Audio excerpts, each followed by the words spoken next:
वास्तविक आता 7 रस्ता येथील शिवसेना भवन या आपल्या कार्यालयासमोर जे हॉटेल आहे त्या हॉटेलच्या चालकाने माझ्यावर गुन्हा दाखल केल्याचं आता मला समजलं।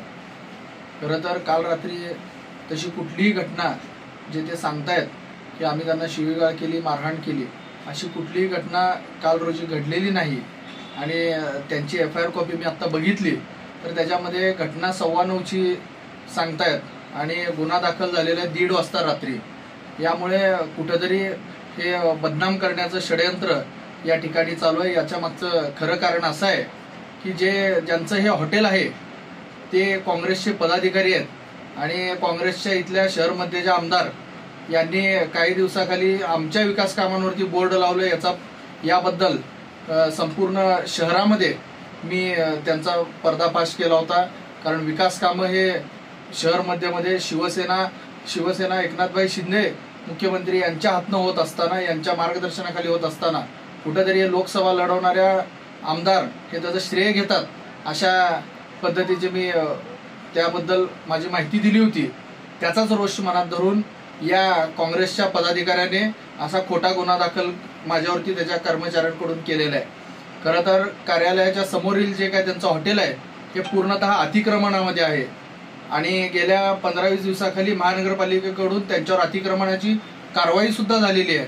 कुठेतरी ती कारवाई सुद्धा होऊ नये भविष्यात आणि या ज्या काय काँग्रेसच्या पदाधिकाऱ्याला कुठेतरी त्यांच्या आमदारांनी सांगितल्यामुळे ही गुन्हा दाखल करण्याचा प्रयत्न झालेला आहे। परंतु यामध्ये प्रामुख्याने अजून एक गोष्ट सांगतो की काँग्रेसला अतिक्रमण किती प्रिय आहे।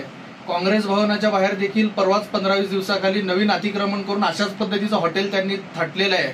कुठेतरी हेही हॉटेल त्या काँग्रेसच्या पदाधिकाऱ्यांचं, काँग्रेस भवनाच्या बाहेर देखील या पदाधिकाऱ्यांनी हॉटेल थाटलंय। कारवाई या हॉटेलवर झाली तर काँग्रेस भवनावर होईल अशी कुठेतरी मनामध्ये शंका निर्माण झाल्यामुळे अशा पद्धतीचं कूट कारस्थान हे काँग्रेसचे पदाधिकारी करतायत। परंतु मला त्यांना सांगायचं आहे की माझा पोलीस प्रशासनावरती विश्वास आहे, अशी घटना घडलेली नाही आहे। त्या ठिकाणी सगळे CCTV फुटेज आहेत आणि त्या CCTV फुटेजच्या आधारावरती मला नक्कीच न्याय मिळेल अशी मी आशा व्यक्त करतो।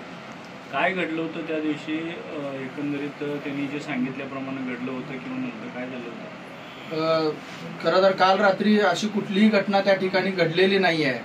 आम्ही 9:15-9:30च्या दरम्यान आम्ही आलो आणि मी माझ्या कार्यालयामध्ये गेलो। काही नागरिक मला भेटायला आले होते आणि अर्ध्या तासाच्या कालावधीमध्ये मी वापस मी माझ्या घरी गेलो।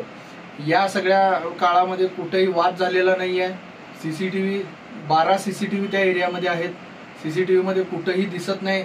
याबद्दल पोलिसांनी देखील तपास केलेला आहे, तसे सगळे फुटेज त्यांनी ताब्यात घेतलेले आहेत। त्यामुळं घटनाच घडलेली नाही, परंतु या काँग्रेसच्या पदाधिकाऱ्यांना त्यांच्या सांगितलेल्या आमदाराच्या सूचनेनुसार ही सगळी घटना घडलेली दिसून येते। या संदर्भामध्ये मी आत्ताच सांगितलं की पोलीस प्रशासनावर माझा विश्वास आहे आणि म्हणजे त्यांच्या तपासातून मी निर्दोष असल्याचं नक्कीच समोर येईल।